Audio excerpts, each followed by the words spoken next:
Asta e ultima livrare pe ziua de azi.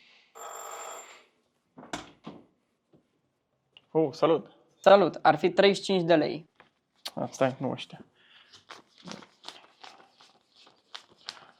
Ia, poftim, 1000 de lei. Serios? Da, hai, intru un pic, vreau să-ți arăt ceva.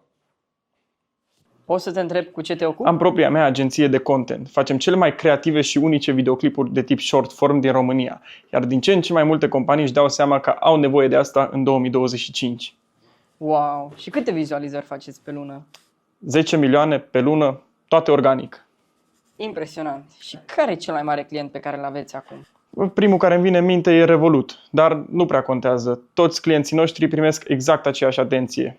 Probabil că lucrați foarte scump, nu? Nu, chiar deloc. O companie care plătește pentru reclame tradiționale mii de lei cheltuie mult mai mult decât dacă ar lucra cu noi.